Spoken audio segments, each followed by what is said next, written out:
ការពារសម្បុកនិងការមកដល់របស់ខ្មាំងសត្រូវប្រសិនបើមិនបានឃើញផ្ទាល់ភ្នែកទេទោះបីជាស្លាប់ក៏អ្នកនឹកស្មានមិនដល់ដែរថានេះគឺជាទម្រង់ការពារខ្លួនដ៏អស្ចារ្យបំផុតមួយនៅលើពិភពលោកអ្នកអាចស្រមៃបានទេថាប្រសិនបើឃ្មុំរាប់ម៉ឺនក្បាលវាប្រហារទៅលើមិត្តភ័ក្តិរបស់អ្នកក្នុងពេលតែមួយតើលទ្ធផលវានឹងទៅជាយ៉ាងណា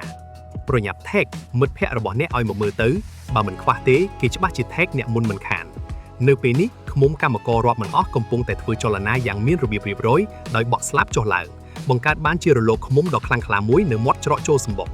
នេះគឺជាការប្រកាសអាសន្នលំដាប់ខ្ពស់បំផុតរបស់ហ្វូងឃ្មុំដែលបង្ហាញថាសម្បុករបស់ពួកវាកំពុងតែប្រឈមមុខនឹងគ្រោះថ្នាក់ដល់ជីវិតនេះមិនមែនគ្រាន់តែជាការគំរាមកំហែងធម្មតានោះទេប៉ុន្តែវាគឺជាយុទ្ធសាស្ត្រការពារខ្លួនតាមរយៈចក្ខុវិញ្ញាណពន្លឺតែមួយគត់របស់សត្វឃ្មុំ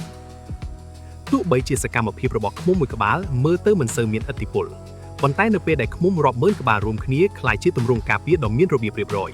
ការបង្ហាញពីកម្លាំងដ៏ខ្លាំងក្លានេះគឺគ្រប់គ្រាន់ដើម្បីបន្លាយសត្វបំផ្លាញទូទៅឲ្យដកថយបានការវាយប្រហារពីអ៊ឺម៉ាល់ប៉ុន្តែប្រព័ន្ធការពារនេះប្រៀបដូចជាគ្មានន័យទាល់តែសោះនៅចំពោះមុខសត្វអ៊ឺម៉ាល់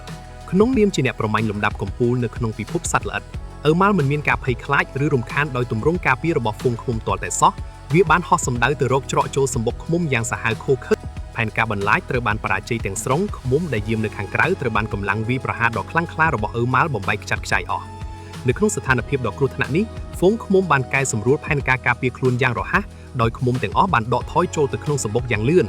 ហ្វូងឃ្មុំដ៏កកអួនបានបិទច្រកចូលដ៏តូចចង្អៀតនៅពេលនេះច្រកចូលសម្បុកដ៏តូចចង្អៀតបានក្លាយជាខ្សែការពារធម្មជាតិចុងក្រោយបង្អស់ដោយសារតែទំហំខ្លួនដ៏ធំរបស់វាសត្វអ៊ឺម៉ាល់ដ៏សាហាវត្រូវបានជាប់គាំងនៅមាត់ច្រកចូលសម្បុកទោះបីជាវាកំពុងព្យាយាមរឹបបំរាស់និងលូនចូលយ៉ាងណាក៏ដោយក៏វានៅតែមិនអាចទម្លាយខ្សែការពារនេះបានដែរប៉ុន្តែសូមកុំអាលគិតថាវិបត្តិនេះត្រូវបានបញ្ចប់ឲ្យសោះភាពសាហាវឃោឃៅនៃធម្មជាតិគឺមានច្រើនជាងនេះទៅទៀតយុទ្ធសាស្ត្រគីមីនិងការសងសឹករបស់ហ្វូងឃ្មុំបន្ទាប់ពីការវាយប្រហារជាច្រើនដងមិនបានសម្រេចសត្វអ៊ឺម៉ាល់មិនបានបង្ខំចិត្តវាយលុកបន្តទៀតទេវាបានទំនៅមាត់ច្រកចូលសម្បុកហើយព្យាយាមដុសខាត់ខ្លួនរបស់វាជាមួយនឹងជញ្ជាំងឈើនៃសម្បុកឃ្មុំដើម្បីបន្សល់ទុកនូវសារធាតុគីមីពិសេសមួយ Pheromone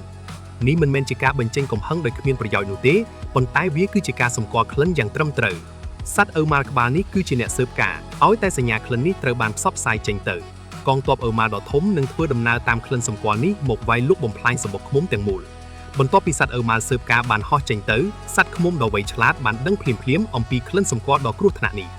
ដើម្បីលុបបំបាត់សញ្ញាតាមដានរបស់សត្រូវហ្វូងឃ្មុំបានធ្វើសកម្មភាពមួយដែលកម្រមានបំផុតនៅក្នុងពិភពសត្វល្អិតឃ្មុំកម្មករមួយផ្នែកបានហោះចេញពីសម្បុកយ៉ាងលឿនចូលទៅក្នុងព្រៃដើម្បីស្វែងរកស្លឹកឈើដែលមានក្លិនក្រអូបខ្លាំ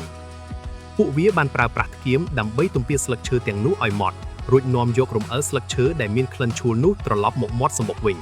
ញហើយលាបវានៅលើកន្លែងដែលមានក្លិនសម្គាល់ដើម្បីព្យាយាមប្រើប្រាស់ក្លិនពីខាងក្រៅមកបិទបាំងនិងបំភាន់សញ្ញាតាមដានរបស់សត្វអ៊ឺម៉ាល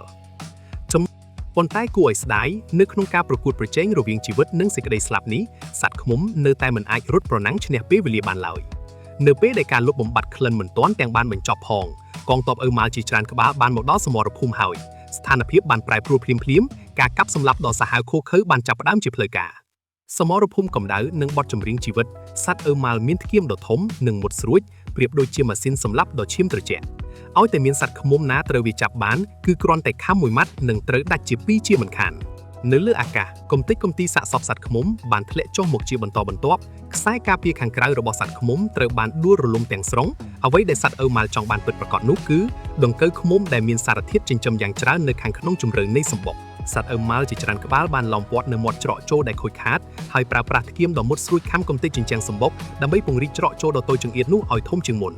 នៅពេលដែលច្រកចូលត្រូវបានបើកសត្វអ៊ឺម៉ាល់ក្បាលដំបូងគេបានចូលទៅក្នុងសម្បុកដោយជោគជ័យសម្បុកឃ្មុំត្រូវបានបាត់បង់ការគ្រប់គ្រងទាំងស្រុងសត្វឃ្មុំគ្មានផ្លូវថយក្រោយទៀតឡើយភ្លាមៗនៅពេលដែលអ្នកឈ្លានពានបានលូនចូលទៅក្នុងសម្បុកទិដ្ឋភាពដ៏អស្ចារ្យនៃធម្មជាតិមួយបានកើតឡើងឃ្មុំជិត100ជុំវិញនោះបានស្ទុះទៅរុំព័ទ្ធសត្វអ៊ឺម៉ាល់នោះភ្លាមៗពួកវាបានជុំគ្នាមួយជាន់លើមួយជាន់រុំព័ទ្ធអ្នកឈ្លានពានយ៉ាងណែនរហូតបង្កើតបានជាដុំបាល់ឃ្មុំដ៏ធំមួយសត្វឃ្មុំដែលបង្កើតជាដុំបាល់នោះបានឈប់ហោះហើរប៉ុន្តែពួកវាបានរួមគ្នាញ័ររន្ធត់ខ្លួនក្នុងល្បឿនលឿននិងបក់ស្លាប់យ៉ាងខ្លាំងក្លាដើម្បីធ្វើឲ្យសីតុណ្ហភាពនៅខាងក្នុងដុំបាល់ឃ្មុំនោះកើនឡើងជាបន្តបន្ទាប់38ដឺក្រេ40ដឺក្រេសីតុណ្ហភាពនៅតែបន្តកើនឡើងរហូតដល់ជិត46ដឺក្រេនេះគឺជាការសម្លាប់តាមរយៈកម្ដៅដ៏សាហាវនិងច្បាស់លាស់បំផុតកម្រិតធន់នឹងកម្ដៅរបស់សត្វអ៊ឺម៉ាល់គឺត្រឹមតែ46ដឺក្រេប៉ុណ្ណោះ ខណៈដែលសត្វឃ្មុំអាចធន់នឹងកម្ដៅបានរហូតដល់50ដឺក្រេភាពខុសគ្នានៃសីតុណ្ហភាពត្រឹមតែ4ដឺក្រេនេះបានក្លាយជាអាវុធសម្ងាត់ចុងក្រោយរបស់ហ្វូងឃ្មុំក្នុងការវាយបកនិងរុញច្រានអ្នកឈ្លានពានដ៏សាហាវឲ្យធ្លាក់ទៅក្នុងភ្លើងងាប់ពី3នាទីក្រោយមកដុំបាល់ឃ្មុំបានរំសាយចេញយឺតៗសត្វអឺម៉ាល់ដែលបានឈ្លានពាននោះបានងាប់រឹងកំប្រឹងហើយធ្លាក់ចុះមកក្រោមវាខុសពីការងាប់ដោយសារការខំតិចគ្នាប៉ុន្តែវាត្រូវបានច្របាច់កនិងដុតសម្លាប់ដោយសីតុណ្ហភាពខ្ពស់ប៉ុន្តែជ័យជំនះមួយនេះក៏ត្រូវបដូរមកវិញដោយឈាមនិងការលះបង់ដ៏ធំធេងផងដែរសត្វឃ្មុំមួយចំនួនដែលស្ថិតនៅស្រទាប់ខាងក្នុងបំផុតនៃដុំបាល់ក៏មិនអាចធន់នឹងកម្ដៅដ៏ខ្លាំងក្លានេះបានដែរពួកវាបានអស់កម្លាំងជីវិតនិងស្លាប់ទៅជាមួយសត្រូវទោះបីជាយ៉ាងណាក៏ដោយនៅតែមានសត្វអឺម៉ាល់ផ្សេងទៀតព្យាយាមសម្រុកចូលតាមច្រកដែលបាក់បែកនោះជាបន្តបន្ទាប់ប៉ុន្តែសត្វឃ្មុំដែលនៅរស់រានមានជីវិតនៅតែបន្តលះបង់ជីវិតដោយគ្មានភាពរុញរាពួកវានៅតែរួមគ្នាលេចចេញជាដុំបាល់ឃ្មុំម្ដងហើយម្ដងទៀតដើម្បីប្រយុទ្ធការពារសម្បុកដោយប្រើប្រាស់វិធីសាស្ត្រដដែលសត្វឃ្មុំមួយក្បាលគឺតូចទាបនិងទន់ខ្សោយប៉ុន្តែនៅពេលដែលសត្វល្អិតរាប់មិនអស់រួមចិត្តរួមកម្លាំងគ្នាតស៊ូទប់ទល់នឹងសេចក្តីស្លាប់ពួកវានឹងអាចបង្កើតបានជាខ្សែការពារជីវិតដ៏រឹងមាំមួយដែលមិនអាចបំផ្លាញបាននេះហើយគឺជាបទចម្រៀងជីវិតដ៏អង់អាចក្លាហានរបស់សត្វលោកដ៏តូចទាបនៅក្នុងច្បាប់ធម្មជាតិដ៏សាហាវឃោរឃៅ